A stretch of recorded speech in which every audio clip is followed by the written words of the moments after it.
سەردانی بلینکن بۆ ڕۆژهەڵاتی ناوەڕاست. ناوکۆکی نیوان ئەندامانی کانگرس. جوانی سروشتی جۆلەمێرگ.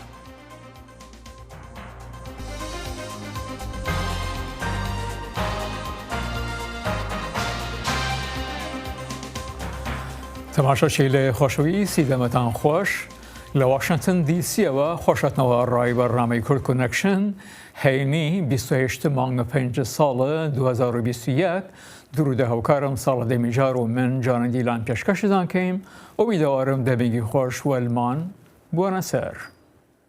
سلااو ورێز وەزیرە دەرەوەی ئەمریکا ئەنتۆنی بلینکن دە سەردانە خۆیان مسرێ و ئوردنێدا پشتگیریە بەردەوامی و بەهێزکردنا ئاگربەستا دناوەرا ئیسرائیلێ و گروپا حەماسێ دەکرد. راپۆرتا پەیامەریرا دەنگی ئەمریکا سندیسێن نیشانبووەیەکێ دەدا کە توندوتیژیە هەری خراپ یا غەزایە لە درێژیە چەند ساڵان ڕێڤەبەریە جۆ بایدن نەچار کردیە کوژ بەرێ بهتر بالێ بدە سەر ڕۆژهەڵاتە ناوین. وەزیرێ دەرەوە ئەنتۆنی بلینکن ئەرکا خۆیە دیپلۆماتیکێ بەردەوام کرد ji بۆ پشتگیریە ئاگربەستا ناوەرا ئیسرائیلێ و حەماسێدا. وی داخەفتنên xweyên li Misr û Urdunê spasiya serkirdeyên her du welatan kir li dor rola wana girîng di agrbestê de û got wê dîplomasiya Amerîkî li herêmê berdewam be. If we want to avoid a return to the harrowing violence of recent weeks, هەکێ ئەم نەخوازن vegherin tundî û metirsîdariya hefteyên borî pêwîst e welatên herêmê alîkarî û piştgiriyê hev bikin. Di rojên bêdam ez ê rawişkariyê li gel welatên kendawê û hevparên din bikim bo piştrastkirina ku em hemî ti xweşbûn, seqamgirî û kêmkirina girjiyan da beşdar bin. Şarezad dibêjin tundutijiya herî xerab di navbera İsraîlê û Hemasê de rêveberiya Biden neçar kir ku bala xwe bide ser rojhilata navîn. Tevî ku wî dixwest bi kêşeyên navxwayî mijûl be, wek rizgarbûna ji pandemiya COVID-19 û weberhênana di jêrxaneyên gelek beşên Amerîkayê de. Çi kêşeyeka tekane ya siyaseta derve li vir nîne ku ti nêrîna Joe Biden da girîngtir e yan jî metirsîdar e. û ji serokatiyê û nêrîna giştî daxwaza çareseriyê dike bêhtirî krîzên ku ew li ser asta navxwayî rastê tê. Rojên sêşem û çarşemê Blinken bi hejmarek serkirdeyên İsraîlê û serokê Filistîniyan Mahmud Abbas re kombû û balkişan ser ewlekariya İsraîlê û alîkariyên mirovî ji bo Filistîniyan. Şarezad dibêjin armancên rasterast Blinken ji bo şerê demdirêjê İsraîlê û Filistîniyan sade ne. Rengê armanca rêveberî ew çareseriya du devletan be. Lê wê nabîne wek tiştekî pratikî ti demek Kurd da. Ew bêhtir balê dide ser çespandina aramiyê piştî kiryarên dijminahî li Gazeyê. Ew behsa ji nû ve vekirina konsulxaneya giştî li Orşelêmê dike. Diyar e ku balyozxanekî nû ji bo İsraîlê de bihê destnîşan kirin. Ez bawer dikim ku ew dixwaze her du alî dest bi diyalogê bikin ku bi dirêjiya salan sist bû. Di encama 11 rojên şerê ku bêhtirî 25 kes kuştin û piraniya wan Filistînî bûn, şareza hevbîrin ku alîkariya kêmkirina zehmetiyan li navçeyên Filistîniyan dê armanca serekeya Amerîka û yên din be.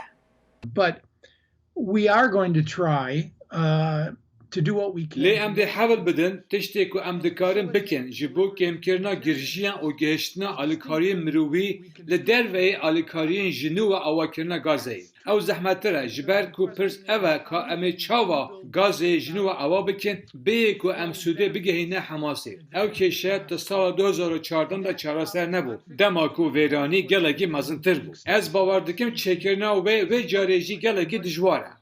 Di serdana xwe ya Orşelîmê de Blinken got pêwîst e serkirdeyên her du aliyan jî rûpeleke baştir vekin beriya çakkirina rastîn di jiyana rojaneya xelkê de li İsraîlê, Xezayê û kenara Rojava.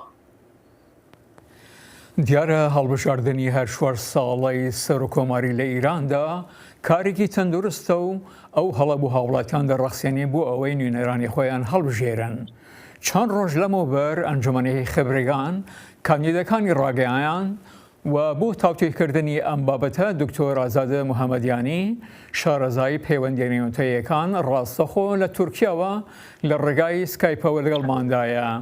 دکتۆر ئازاد لە سەرەتا خۆشاتن بۆ بەڕامەی کورد کۆنەکشن دیارە هەڵبژاردن لە سیستمێکی دیموکراسیدا کارێکی تەندروستە بەڵام چۆن دەڕوان هەڵبژاردن لە وڵاتانێکی نادیموکراسیدا وەکو ئێران ئایا وەکو دەوترێ ڕۆکەشیە و بۆ چاوەشەکردنی هاوڵاتیانە؟ سڵاو ڕێزم هەیە لە خزمەت خۆتان و بینەرانی وەرنامەکەدا دیارە وەک بۆ خۆتان ئاماژەتان پێکرد هەڵبژاردن لە وڵاتێکی نادیموکراسیدا وەکو ئێران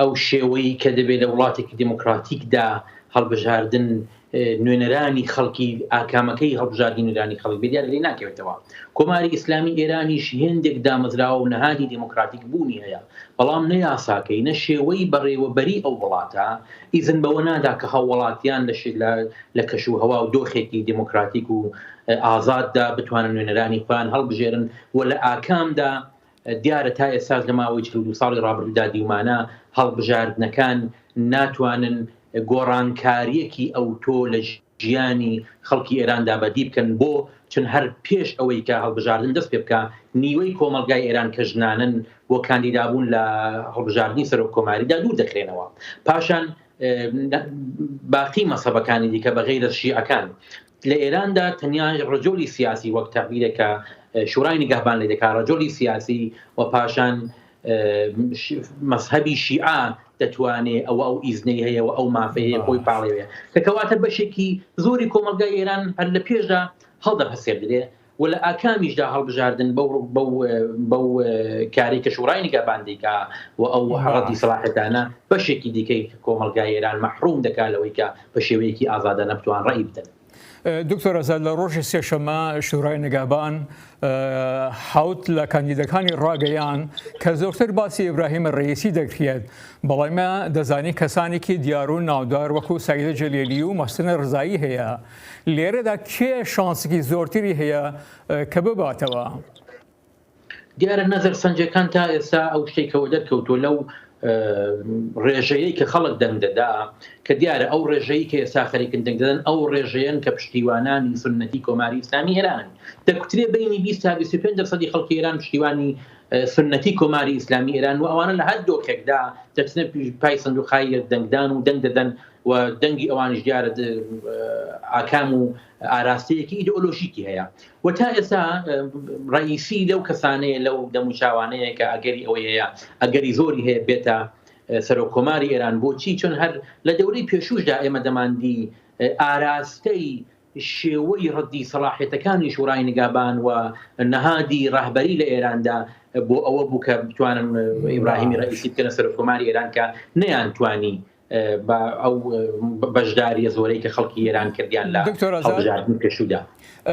ئیران پێوەستی بە کاندید و سەرکۆمارێکی هاوسازە لەگەڵ ڕۆژاوا بە تایبەتی ئەمریکا یان کەسێکی توندڕە و دژ بە ڕۆژاوا؟ دیارە ئێران حەز دەکات کەسێک بێ بە شێوەی ڕواڵەتی ڕحفزی زاهرێ بکە ڕواڵەتێک ڕاک بگرێ لەگەڵ دنیای دەرەوە درشمی ئاشتەوایی بدا بەڵام ئێمە دەزانین دژایەتی لەگەڵ ئەمریکا و ئیسرائیل بە تایبەت ئەمریکا و ڕۆژئاوا بەگشتی بۆتە ئیدئۆلۆژی نظامی سیاسی کۆماری ئیسلامی ئێران ئیدئۆلۆژیە کە 42 ساڵەکەی کە سیاسەتی محوەری سەرەکی سیاسەتی دەرەوەی کۆماری ئیسلامی ئێرانە من پێم وایە هەر سەرۆک کۆمارێکیش بێ ئەگەر سەرۆک کۆمارێکیش بێ بۆ خۆی دەزانین محەممەدی خاتەمی کەسێک بوو کە زۆری حەز لەوە بوو کە لەگەڵ غەرب ئاش بێتەوە لەگەڵ ڕۆژئاوا و تەنانەت ئەمریکا ئاش بێتەوە تێزی گفتوگۆی تەمەدونهایدا دەی حەسەنی ڕۆحانیش کەسێک بوو کە زۆری حەولدا ئەو پرۆسەیە بەرەتە پێشێ پرۆسەی ئاشتی لەگەڵ ڕۆژئاوا بە تایبەت ئەمریکا بەڵام لە ئاکامدا چون سیاسەتی دەرەوەی ئێران هەر لەو فایلە سەوتەی کە پێشتر دەرکەوت لە محەممەد جەوادی وەزیری خارجەی ئێران بەدەست سەرۆک کۆمار نییە بەڵکو نەهادی ڕەهبەری و سپای پاسداران وەک مەیدان خەریکن سیاسەتی خارجی دەجێڕن پێم وایە لە ئاکامدا ئەوانە حەول نادەن بۆ ئاشبوونەوە لەگەڵ ئەمریکا. چۆن دەڕوانە ئەو ێژەنگ و فەلتەرکردنە کە ڕێگا بە کەسانێک دەدرێت دۆکو ئەو حوتکاندیدا و ڕێگە لە کەسانی دەگرێت و ئەحمەدی نەژاد و لاریجانی کە کەسانێکی ئەوانیش زۆر ڕۆڵێن هەولە ئیراندا؟ ئەمن پێم وایە ئەو هەڵبژاردنە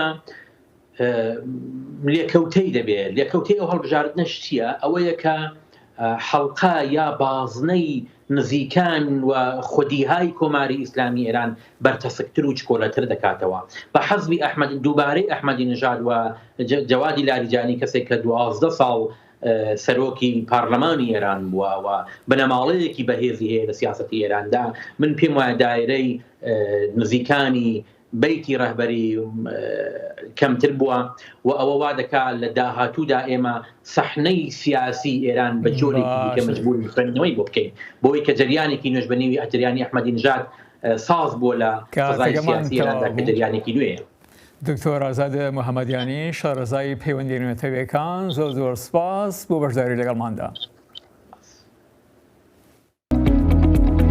نوێترین هەواڵ و زانیاری خێرایی و متمانە لە فەیسبووکی دەنگی ئەمریکا. ڕووبووبوونا دنابەرە دوو ئەندامên کۆنگرێسا ئەمریکیدا ئەو نمونەیەکە هەری داویە ji bêrêziya siyasiya ku carna dinavera rêkeberên siyasî de derdikeve pêş. Raporta Steve Radish ku bi Fra û Nûrî dixwîne ronî dide ser vê pirsgirêkê. ناکۆکی نێوان دوو پارتی سیاسی ئەمریکا لە دوای هێرشەکەی 6 مانگی 1 بۆ سەر کۆنگرسی ئەمریکا بە شێوێکی بەرچاو زۆرتر بووە. ناکۆکیەکان لە نێوان دوو ئەندامی کۆنگرسی هەردوو حیزبەکە تا دەبێتە کێشێکی تایبەتی. لە نێوان مارجۆری تەیلەر گرین نوێنەری کۆماریەکان کە لە ساڵی 2020 لە ویلایەتی جۆرجیا لە باشوور هەڵبژێدراوە بۆ کۆنگرێس و ئەلێکزاندریا ئۆکازیۆ کۆرتێز نوێنەری دموکراتەکان کە لە ساڵی 2018 لە ویلایەتی نیویۆرک لە باکوور هەڵبژێدراوە.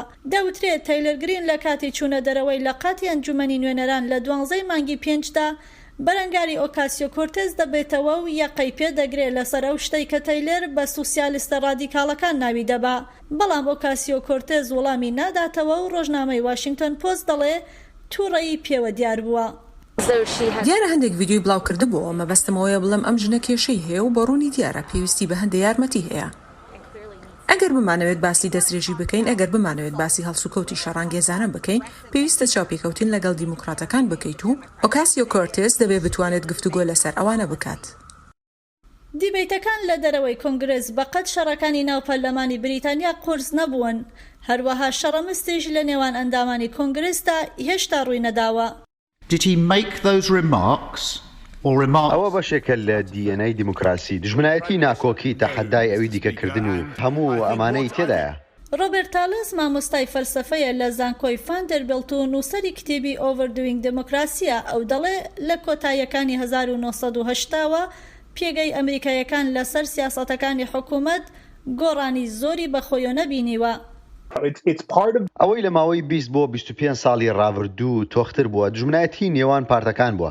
زیاتر بێزار بووین لەلایەنی بەرامبەر. هەندێک کەس دەبینین کە بەو شێوەیە دەنگ دەدەن لەگەڵ شێوازی دەنگدانی خۆمان ناگونجێن. زۆر نامۆتر و سێرترن و جێگای متمانە نین.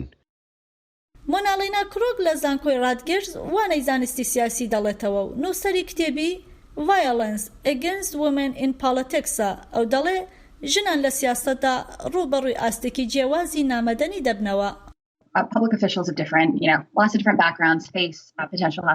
بەرپرسانی گشتی بە پێشینی جیاوازەوە ڕوبەڕووی دژمنایەتی جەماوەری لایەنی بەرامبەری سیاسی خۆیان دەبنەوە. بەڵام کاتێک ژنان دەچنە ناو ئەم شوێنانەوە بەڕاستی وا دەردەکەوێت هەندێک جار ڕوبەڕووی ئەو جۆرە توند و تیژیانە دەبنەوە کە لەسەر بنەمای شوناس و ناسنامەیانە. وەکو هەمانەم شتەی کە لە نێوان ئەلێکزاندریا ئۆکاسیۆ و ماریجۆری تەیلەر ڕوویداوە. ماریجۆری تایلەر گرین بە تایبەتی ئۆکسایی کردوتە ئاماج هەروەها ئەندامانی تری ناو ئەنجومەنەکەی کردوتە ئاماجی هێرشەکانی. ئەوەی کە ئەو پێیان دەڵێت دەستا وەک ئیلهان عومەر و ڕەشیدە تڵەیب و ئایانا پرەسلی کە هەمویان ژنانی ڕەنگ پێستن زۆر سەرنجڕاکێشە کە بزانین ئەمانە بەهێزترین کەسایەتی ناو کۆنگرە و بەهێزترین ئەندامی پارتی دیموکرات نین کە هێرشیان دەکرێتە سەر. بەڵام قسەی تۆند کاریگەری فراوانتری هەیە. بیرکردنەوەی هەڵبژاردن بەو مانایە کە ئەو کەسانەی لە بەرەی تۆدان دەبێت وەک هاوڵاتیەک هەڵسوکەوت بکەن دەنگ بدەن پارە بدەن و دەنگ کۆ بکەنەوە. ئەمانە ئەوە دەردەخەن کە ڕق و بێزاری و دژمنایەتی بەڕاستی هاندەری بەهێزن بۆ هەڵسوکەوتی سیاسی. بەرەنگار بوونەوەی تەیلەر گرین لەگەڵ ئۆکاسیۆ کۆرتێز دەبرێتە لێژنەی ئەخلاقی ئەنجومەنی نوێنەران. سووریەکان لە هەڵبژارنەکانی سووریا سەرۆکایەتی سووریادا دەنگی خۆیاندا و هیچ گومانێکی تێدا نییە بەشار ئەسەد بۆ چوارەمین ترم بۆ ماوەی 7 ساڵی تر درێژە بەدەسەڵاتی دەدات لە وڵاتێکی گیررودا بە شەڕ و تەنگەشەی ئابووری. ئەو هەڵبژارتنên herî kêşedar bûn bi tenê li herêmên jêrdestê hikûmeta Beşar el-Esed û li balwêzxanên Sûrî li çend welatan bingehên dengdanê hatibûn danîn. Ew duam helbijartinên serokatiyê bûn ji demê aloziyên navxweyên Sûriya dest pêkirîn li 2011 û pêşwext encam diyar bûn. Esed dê di gera çareya serokatiyê de piraniya dengan bi dest bîne. Beşar ku cihê babê xwe Hafez el-Esed li sala 2000 girtibû li bajarê Dûme bi xanima xwe re dengê xwe da. Esed rexneya Amerîka wêketiya Ewropî bê nirx û biha danazkirin ku dibêjin ew helbijartin ne azad û ne rewan e. الحراك الذي رأيناه خلال Yasaya hükümeti haftaya burada diti, bersevek eşkere bu jirrexnaya Rojavayî ya dengdanê ra. û ew ji wan re dibêje nirxên baweriya we sıfr e û hûn 10 qat kêmtir in. Hêzên Esed li sala 2018 çekê kîmyayî li bajarê Dûme wî demî di jêrdestê opozisyonê de bû bikarîne. Bi dehan sivîl bûî çekî mirin û birîndar bûn. Li Şamê jî nîşan hebûn ku helbijartinên serokatiyê li Sûriya tên kirin. Lê li çend bajarên dî wêneyên cuda hebûn. Xirvebûna herî bihêza dijî helbijartinan li Idlibê bû. طبعا أنا اليوم بعد 10 سنين من الثورة السورية طالعة على أرض إيرو 10 سالان پشتی شورشا سوری ام هاتنه بیجن رژیم و مرکوجن روسیایی کو اف هلبجارتن نروانه. به آناهی خوده بشار اسد ده بکه و پیشدادگه و قریجا دیروکه.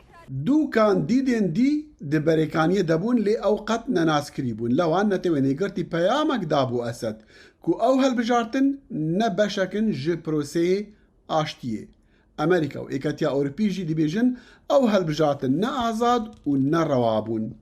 و لهرمین جر کنترولا کردان جبلی فروخانه قامشلو و لهرمین جر دستی کومالین دین چکدارین به پشتوانیا ترکیه دا دنگدان قط نبو. لدروی سوریا جی رکابرین اسد دی بیجن هلبجارتن شانوگریک تنازو ترانابو و هطاکو اسد لسرد صلاتی با روشا آلوزا سوری هر دی بدومینه. وفا مصطفى دقال دهان خو پیشاندران لپیش بالوزخانه سوری لبرلینه پایتخت المانیا بو و وینه بابی خوی زیندان کری بو دمه 8 سالان راگرتو بو. مخابن ایرو از گلک رازگومه جارکا دی هیویا من وندا بو کو باب من وگره جبرکو حتی اسد دست هلات ادایه باب من و 130,000 دن دید زندانان دا دارزن و وندایی بن. 700,000 پنابرین سوری لألمانیا بتنی دیجین. لهالبجارتن 2014 کو یکم هالبجارتن بوند دم 5 سالان دا لسوریا بین انجام دان بشار الاسد 88 جساده جدنگا بر بوند بریکانی دگل چندین کاندیدان دا. جوی دمی و هطانها روشا سوری خرابتر دبا. بتر خلق در بدر بونا و شرط نفبرع کمال جدا جدا دا هر هیا. 8 جساده جی خلق دناف سوریا دا دجیر آستی هجاریه دا دجین. کامپا عریش یا در زوره لروجلات سوریه که 14,000 کسین بیشون واربویی و دحوینه و دنافوان دا 617,000 کنه او در روشه که تندرستیه خراب دنه لگور برپرسین وان ده 6 ماهان دا 17,000 مرنه. هی و صورا کردی ده بیجه 800,000 کن کامپه نخوشن. پرانیا نخوشین وان ده سینگ دنه او هی و صور او شیان و آلاف ونینن که پیوستی نخوشان همی پیک بینه.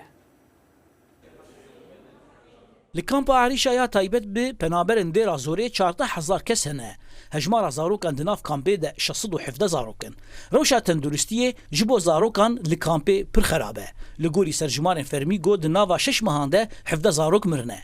هلا الاسباب المؤديه للوفاه سدم مرن پرن سدم بخواد تنینه دبکو نخوشین سینگیم هگه پله زاروک نه درمان کرن رژه مرن بلند به ام مالبات زاروک کی یگو 12 و مهیده مر زاروک 11 مهیبو مالبات وی دبیجه گو گرمبونا 4 روزان هات لسر وان بخاله تندرستی هی واسورا ا کردی لکامپی وی وگوهستن نخوشخانه حکمه یا حسکه بریا گو بگه نخوشخانه امر ضرب جبنا ما في بالليل صحينا رجعنا على المشفى كليا جربوناوي بلندبو مدرزيك لدعم وگران مالك پاشي و جاردن جربوناوي بلندبو بريام بهشتن نخوشخانه مر لگوری هی واسور ا کردی گو 8 صدیج زاروکین کاپی نخوشن گو دمها چاران ده وان پیشوازی 496 زاروکی نخوش کرنه پرانیا نخوشانجی نخوشی سینگینه هاي النقطة الثانية أحيانا عم نتواجه دباكو كلبنا سينجي بربن بتايبات تشليدا جبر قادويا استامنيه كدبا نخوشين سينجيجي جورين جران نخوشين ناويل زاروكان برا او جي بصدما آوا ناپاقشا و خارنيه بكامبا عريشا تنه دو ناون ساغلميه ين گهددن زاروكان هنه خالا هي واسور ا كردي دمها چاران ده پدوین ساغلميه جبو 3341 پنابر پیشکش کرنه گو پرانیا نخوشان تین و گوهستن نخوشخانه این باجار حسکی جبر درفتین هی واسطور آ کردی تیرا بدوین ساغلمیه لکامپی ناکن لگوری ریوبریا کامپی گو سرجمار نزیکی ریجه این پرمتر سیدار دبن کارینا سینوردار یا روشا ساغلمیه شبو زاروکان لکامپی بر بروشه که هری متر سیدار و دچه زانا عمر دنگ امریکا کامپا عریشا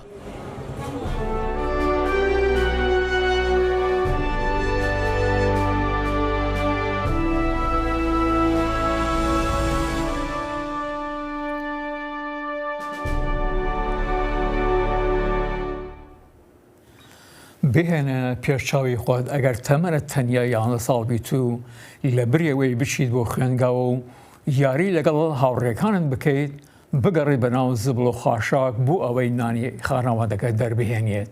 ئەمە داستانی سەهەر شابانە لە شاری دەوڵەمەند بەناوتی کەرکووک.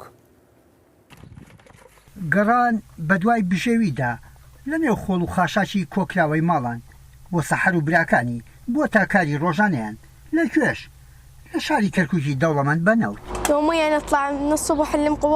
ڕۆژانە دەردەچین بۆ کۆکردنەوەی قوتووی بیپسی بۆ ئەوەی هەندێک پارەمان دەستکەوێ بۆ دەرمانی باوکم و کڕینی خواردن یا بۆ کرێخانوەکەمان. شکر بۆ یەزدان بژیومان بەم ڕێگەیە پەیدا دەکەین زۆر ئاسوودە نیین بەڵام هەر شکر بۆ خوددا. سەحەری 11 ساڵان هەژاری هەموو تەمەنی مناڵی دەبات لە خەمی برا بچووکەکانێتی بە هیوایە بچنەوە بۆ قوتابخانە. کاتێک هاوڕێکانم دەبینم دەچن بۆ قوتابخانە بێزار دەبم بەڵام ئەوە ژیانی ئێمەیە هەموو کەس حەز دەکا بخوێنێ. من باوکم نەخۆشە ناتوانم جێی بهێڵم بەڵام براکانم هێشتا منداڵن گوناحن پێویستە بچنەوە بۆ خوێندن.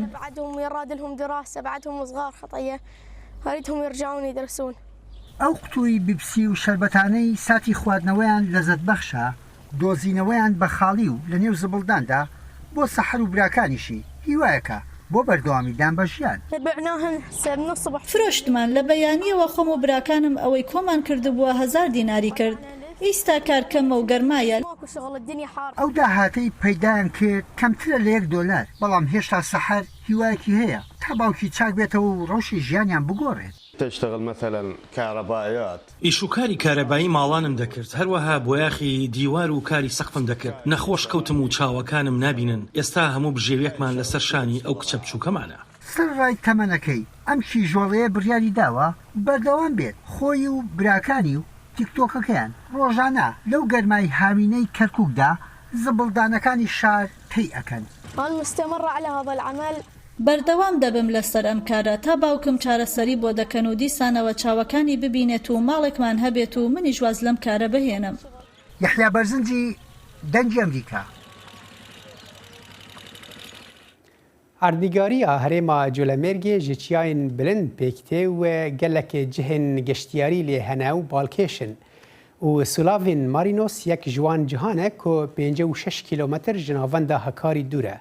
Ava Sulavê ji 3 çeman tê û tevlî çemê zabê dibe. Pemnêrê dengê Amerîka li Wanê bi hinek serdanerên Sulavê re axivî û ev raport amade kir. Piraniya erdnîgariya herêma Culemeriyê Anko Hekarî ji çiyayên bilind û bi heybet pêktê.